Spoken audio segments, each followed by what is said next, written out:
all members of the technical committee and senior officials present here, ladies and gentlemen of the media. Thank you for joining us this morning for the Interministerial Committee on Comprehensive Social Security media briefing.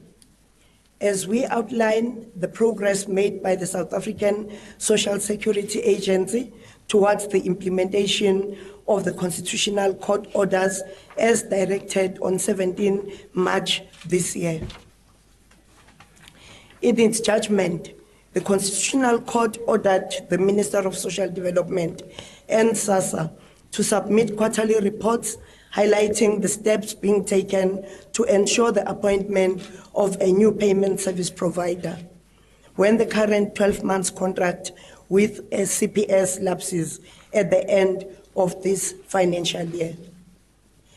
Following the Concord orders, government has moved swiftly and with determination to ensure that these orders are implemented efficiently and diligently. Working together with the Portfolio Committee on Social Development, we have incorporated the Constitutional Court orders into the annual performance plan of SASSA, starting in the current financial year over the MTEF period. I will now outline some of the key steps we have taken in this regard. On the 18th of March this year, President Jacob Zuma established the Interministerial Committee on Comprehensive Social Security to provide impetus and political oversight to ensure full compliance with the Concord orders.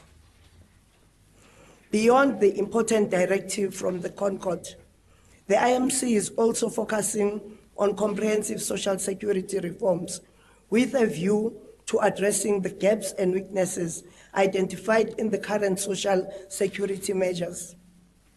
In its first quarter, the report to the Concord deposed on 19 June this year, SASSA outlined a 5-year change program for the takeover of the function of payment of social grants. This is in line with the envisaged role of the agency as per the objective of the SASSA Act number 13 of 2004. The Act clearly provides for the establishment of SASSA as an organ of state whose primary mandate is to ensure efficient and effective management, administration, and payment of social grants in South Africa. This mandate was reaffirmed by the Concord judgment that SASSA has a constitutional obligation to administer and pay social grants. In making this declaration, the Concord was mindful of Section 27 of the Constitution of the Republic of South Africa, which provides that everyone has the right to have access to social security, including the right to social assistance, if they are unable to support themselves and their dependents.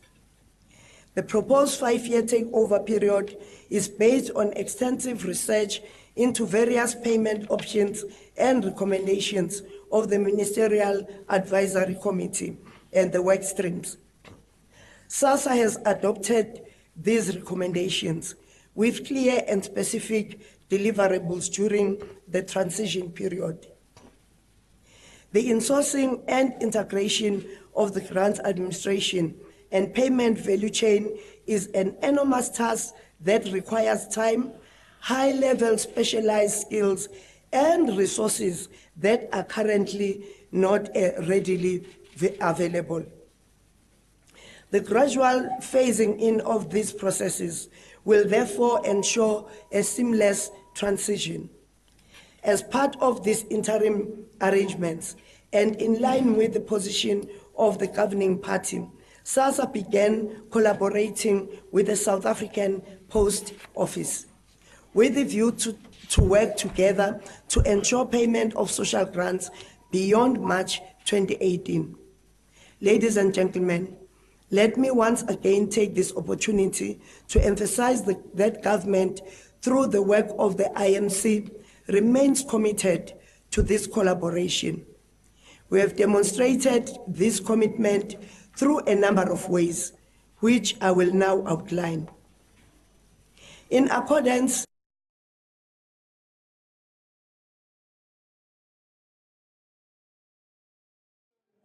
We do apologize. We seem to have lost the feed there. Minister Batabile Dlamini is busy addressing the media currently, as the Interministerial Committee on Social Security is actually providing updates and feedback on the progress of the new payment system for social grants. She had mentioned that the Interministerial Committee will be focusing on a more comprehensive social security reforms being implemented, and she also was giving some feedback regarding SASSA's 5-year rollout plan to be able to take full control of administrating the payment of social grants.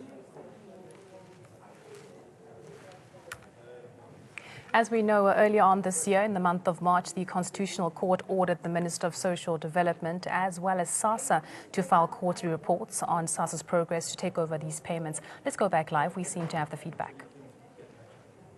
Prerequisite to inform decision-making, particularly on an important matter such as the one we are discussing here today.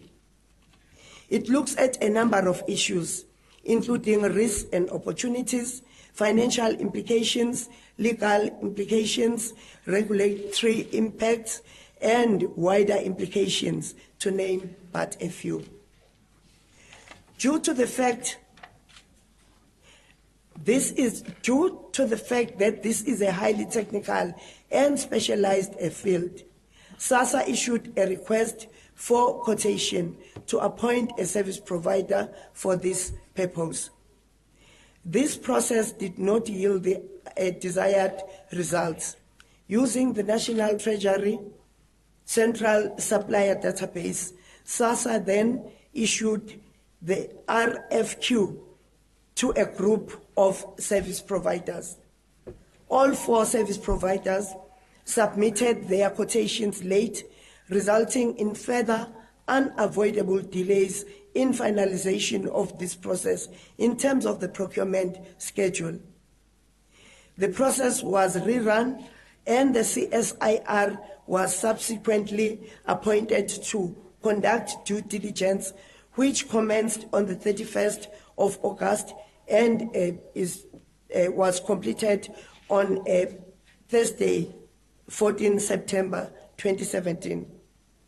The Bid Evaluation Committee will consider the report on 20 September 2017. We will announce the final decision before the end of next week. Members of the media, following many years of outsourcing information technology and business processes to external suppliers, we now want to draw your attention to payment-related functions that SASSA has begun bringing in-house. What we have learned over the years is that we need to regain and improve SASSA's control over critical functions and strategic processes. Under the current contract with CPS, the total amount of all social assistance transfers are deposited into the CPS bank account. This creates serious challenges, as SASSA is unable to have direct oversight on this account. To address this, SASSA is in the process of reactivating its Paymaster General account with the South African Reserve Bank. To this end, we are in consultation with the National Treasury. On a related matter, plans are underway to open SASSA's corporate account with special beneficiary disbursement accounts through a sponsor bank. The requirement for such an account is included in the request for proposal. This account will be solely managed by SASSA. These 2 accounts will be opened with the same bank to reduce costs and to improve the ability to transfer funds freely. Both processes will be finalized by January 2018. Plans are currently underway to manage the function that is about a regulation 26A, that is about deductions for burial schemes. These are deductions relating to the payment of premiums for funeral insurance policies that beneficiaries take out on their own accord with insurance companies. Performing this function internally, as per the provision of the Social Assistance Act and its amended regulations, will ensure proper management of this process. To this end, we have enhanced the SOCPEN system to enable it to process, among others, dual payment file for insurance companies. We have identified the need for staff training as a critical success factor, given the fact that SASSA will be insourcing some of these functions for the first time since its establishment 11 years ago. Biometric Identity and Access Management Project Status Report. With regards to biometric identity and access management, we are pleased to report this project commenced in July without any hurdles. It will be implemented over a 3-year period. The main aim is to ensure that the biometric enrollment of all systems in order to improve fraud detection and to protect staff who process applications for social grants. Direct transfers to beneficiaries with commercial bank accounts. Regulation 21 of the Social Assistance Act makes provision for cash payment or direct transfer into the commercial bank accounts of beneficiaries. By the end of this month, CPS will make available to SASSA a full list of all beneficiaries whose grants are paid into their commercial bank accounts.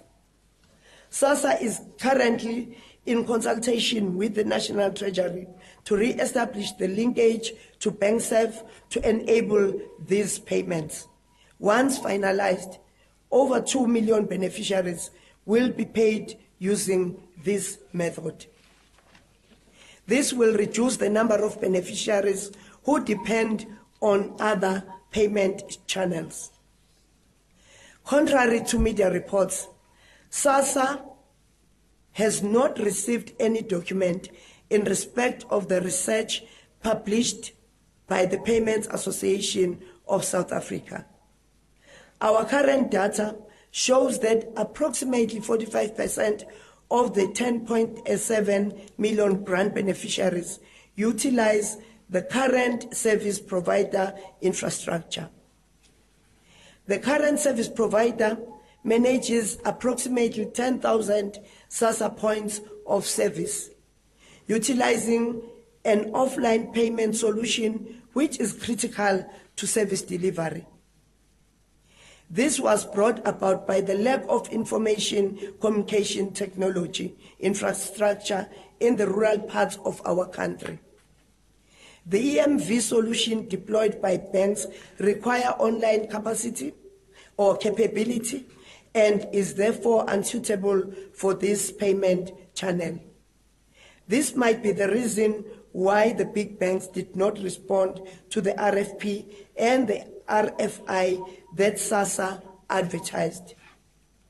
The current payment solution makes provision for grant beneficiaries to interoperate in the national payment system, as well as using biometric verification for transacting in the current service provider's infrastructure. In this regard, we are uncertain as to the origin of the unsubstantiated claims that the banking infrastructure has the latest biometric technology in respect of banking transactions.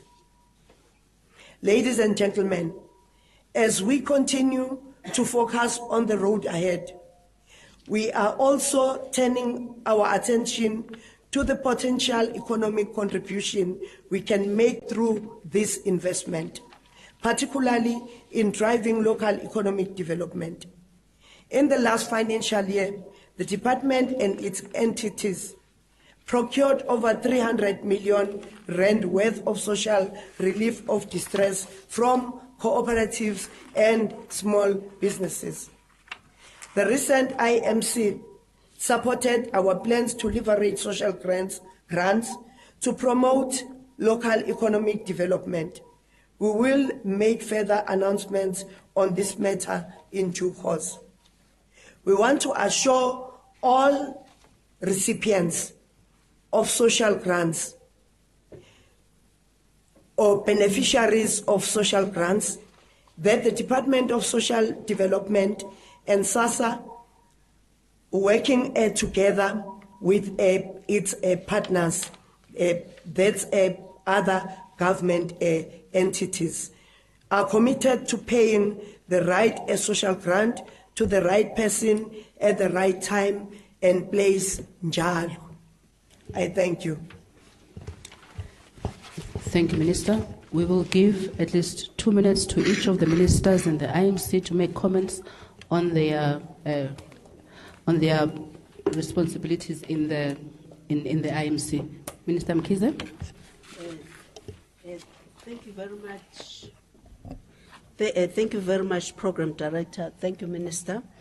Well, as Home Affairs, we're really grateful to be invited to be part of the IMC, not because SASSA was a lead agency leading the news, but because of the role that the mandate of the department can play. In terms of the mandate of the Department of Home Affairs, ours is to promote a citizen's rights to a name, a nationality at birth. That's some sections in the Constitution, right to citizenship, and so on. But what is important with our identity system is that it enables people to access the grants. So we have an important role to enable and unlock this privilege that our people have to access social assistance. So we are at the moment working closely with CSIR to look at the biometric system, especially for children, which in terms of our national identity system was not catered for. We hope to continue working closely within the interministerial committee and contribute in ensuring also that the security of the system is informed by the developments within the Home Affairs Department. Thank you very much. Minister Kola. Thank you very much, Program Director, members of the media, ministers. Very briefly, that what we would like to stress that as the IMC, we're working much closer together to ensure that our citizens that will continue to have their grants paid come end of the financial year in March next year. So in terms of what assistance are we offering to the Department of Social Development and SASSA, who are working with the post office because of its network, because it also got a post bank, which is currently handling over 5.5 million account holders in the post bank, although we're not yet until we get full license.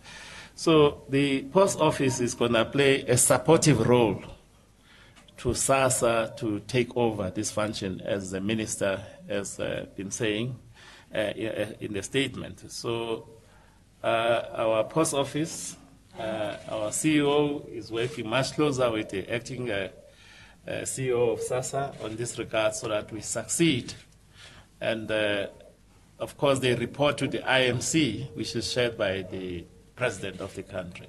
So I just wanted to add that. Thank you. We will take 4 rounds, 2 in Pretoria and 2 in Cape Town. Due to time, the Department of Basic Education is also briefing at 11, so we must be out by that time. We'll take questions.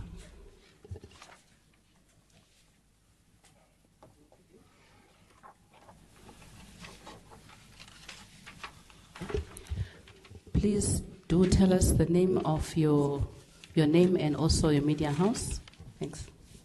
This is for Minister Dlamini. Minister, it's Valerie from ANN7. We are in possession of a letter that you sent to the Madam Speaker earlier this month on SCOPA and the SASA issue, and that you're wanting them to perhaps take a step back. Would you be willing to comment on that?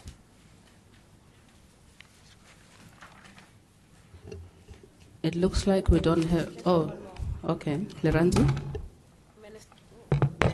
Minister, it's Leranzi from ENCA. Just to add on to my colleague's question, we also understand that there has been a meeting this morning or a visit at the SASA offices. Do we perhaps have an update on how that visit was, and also did the chair of SCOPA, was he in attendance? Thank you.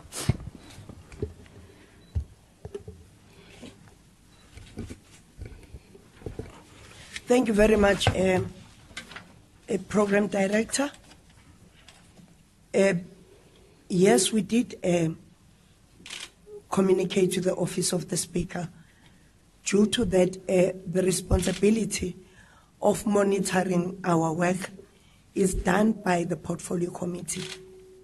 And it puts us in a compromising situation to start reporting to SCOPA, then to report to the Portfolio Committee.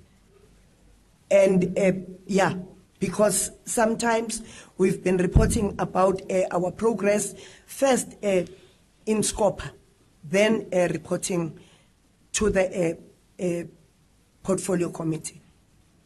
And then secondly, the visit has been shifted to 1 o'clock because this morning we were busy with the deposing of our affidavit, because today is the final day of the submission of the report to the Constitutional Court. So we're all focused on that. Thank you. Angela, do we have questions in Cape Town? Yes, we do. We start with you, Paul and Linda. You can go on. Thanks. Thanks, Minister and CEO. Paul Herman from News 24. I have 2 questions for the acting CEO and a question for the Minister. CEO, I'd just like to know the Regulation 26A deductions. Is SASA planning to be fully in control of the system come the March 2018 deadline? A similar question regarding the transfer of data. I believe the statement said it's happening month by month and has been done since July. Will that also be fully in SASA's control by the March 2018 deadline?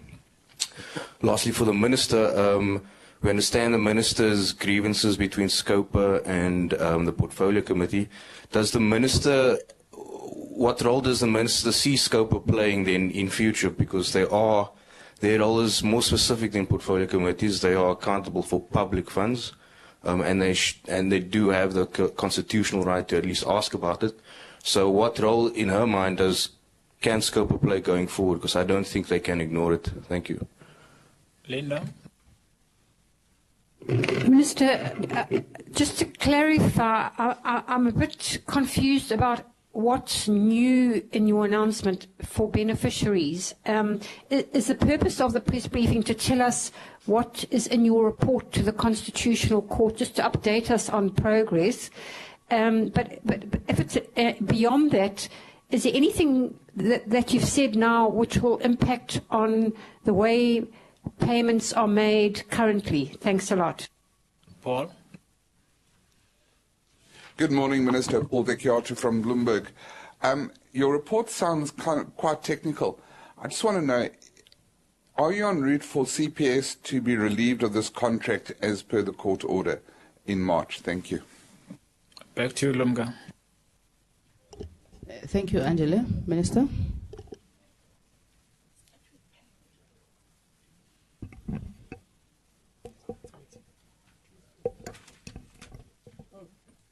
Thank you very much, Program Director.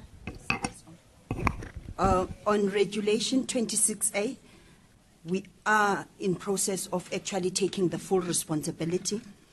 We want by the 31st of March, beginning the 1st of April, that all the people that have got funeral covers that will be in control, it will be controlled in-house by SASSA.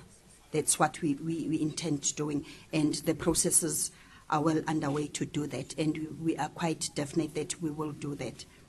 And then on the transfer of data, we must be mindful that data is happening as we speak, because on monthly basis, we're still doing work with CPS of payments, and then only by the end of the month, then we'll have the full data. But the data, as it's happening on monthly basis, even the biometric one, it's being transferred to us. Thank you.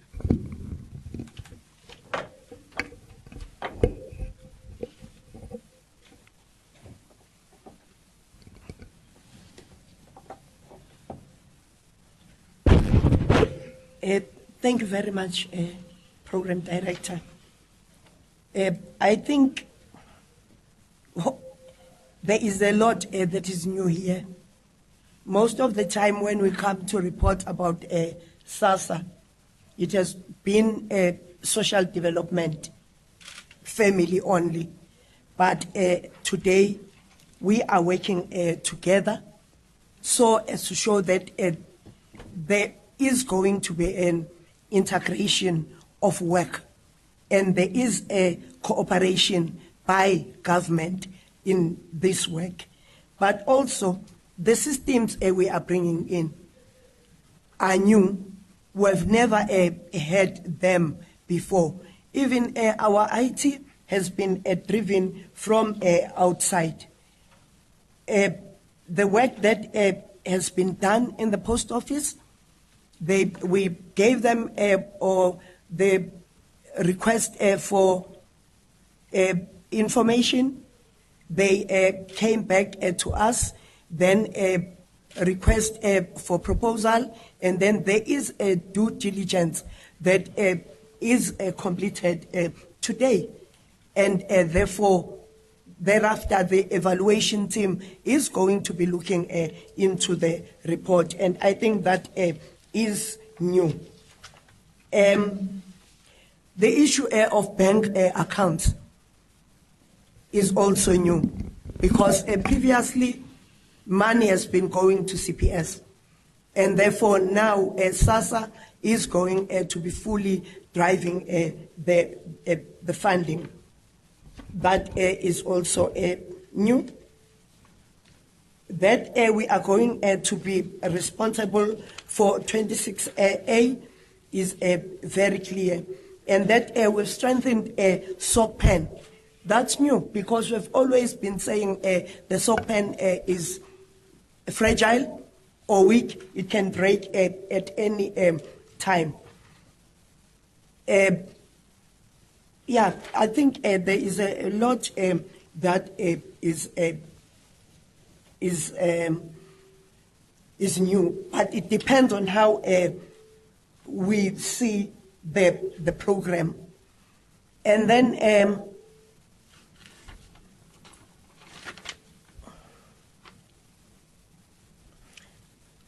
one other thing is that this process is going to be technical, and therefore when we report, we are not going to change it and make it something else. And one other important thing is that we've agreed as the IMC that communication is very important, so that everyone understands the process and the work that we are doing, and also so that beneficiaries are not put in a compromising situation, also that they don't panic. They must know that there is work that is going on.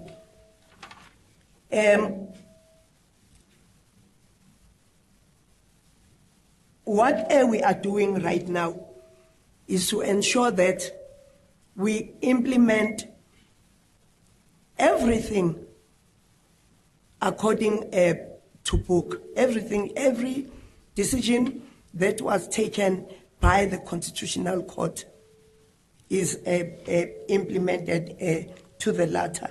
And therefore, we are not going to, for now or now, say whether so and so should go or not go. What you know is that we are having a phase where we will be phasing out CPS and phasing in new partners that we know about. Thank you, Minister. I see there are hands, 2 hands here. Good morning, everyone. Warren Thompson from MoneyWeb. I'm a little bit concerned regarding the time it's taken to do the due diligence on the South African Post Office. It looks like it was done in 2 weeks, and you're receiving the report today. Assuming that perhaps you could just advise what the purpose of the due diligence on the post office was, and given some of the financial constraints that the post office is facing, how does that weigh in its ability to deliver the payments come April next year? Thank you.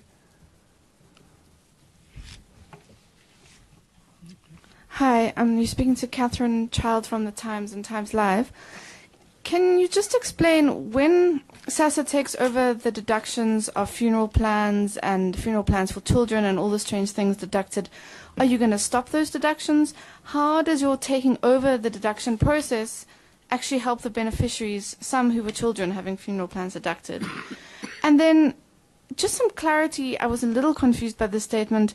You're working to get it in-house, but you're still working with the post office. So is the post office going to take over? Are you going to do it in-house? Can you just clarify what you meant? And then with BankServe taking over the payments directly into the grant recipients who have bank accounts, does that mean CPS is already removed from that process? The money goes to BankServe and to the people with bank accounts? If you can explain what you mean. Minister and CEO.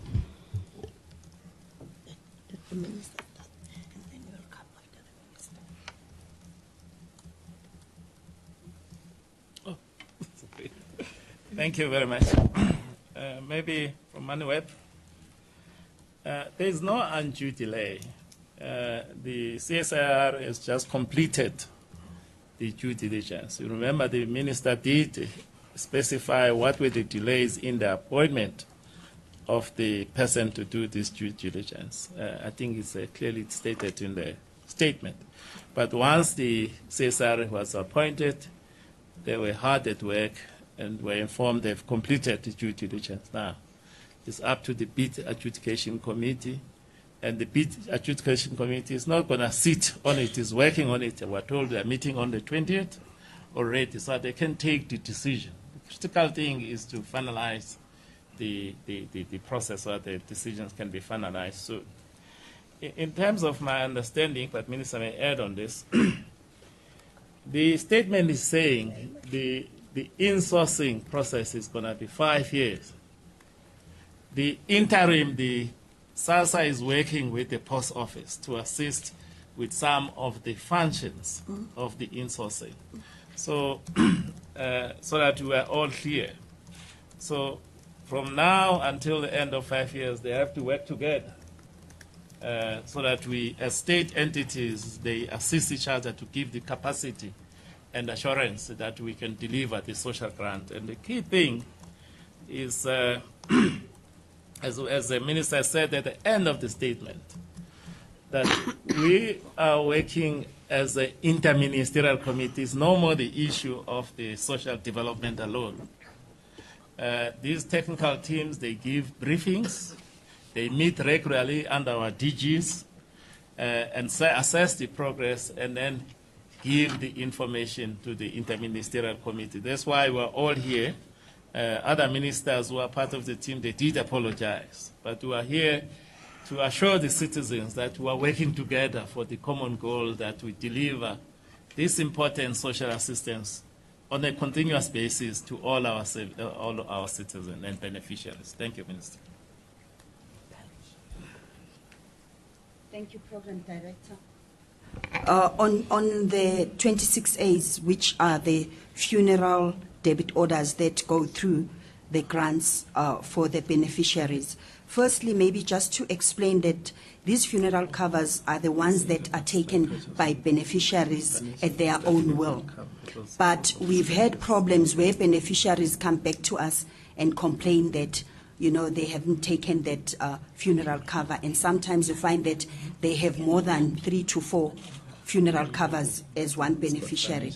And be mindful that there's legislation that is saying on the funeral cover, that funeral cover must not be more than 10% of the grant amount. Now, we are taking that as SASSA.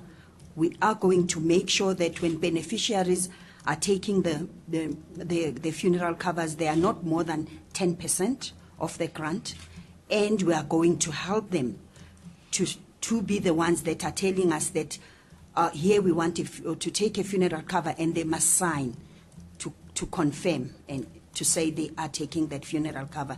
Then we will be in full control as SASSA of that process of funeral covers for all our beneficiaries.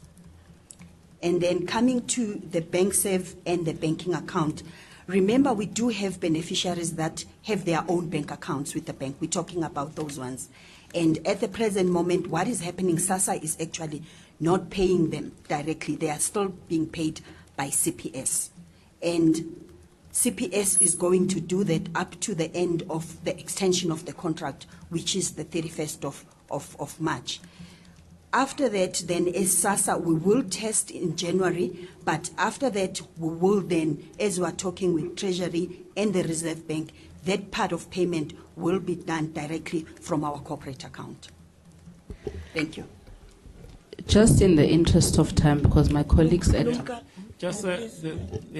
There was something about financial constraints of the post office. Just to clarify that the post bank, which is going to deal with this under SAPO, is a very well capitalized thing and very well cushioned within the SAPO group. The post bank, it continues to make profits even today, if you look at it as a unit which is cushioned. So I just wanted to put that the SAPO as a group may have financial constraint, but as you have heard, the National Treasury in the budget statement earlier this year, they did make some commitment that they'll continue to look at the issue of recapitalization. But the post bank is well capitalized right now. I can give you the figures outside if you want. I know them by heart, but I don't think that's the purpose of this meeting. Thank you very much. Because of our time, our colleagues from DB are already waiting for us. Thank you very much for coming to this briefing. Anyone who wants further questions, and we'll talk to the ministers outside. Thank you. Cape Town, thank you so much. Thank you. Thank you. We're going to come with those live visuals where the press briefing with SAS and the Interministerial Committee, on social grants and social development, has been briefing the media. We are told that there's another department that's about to brief the media, so the venue has to be vacated, so the Q&A has been cut a little bit short.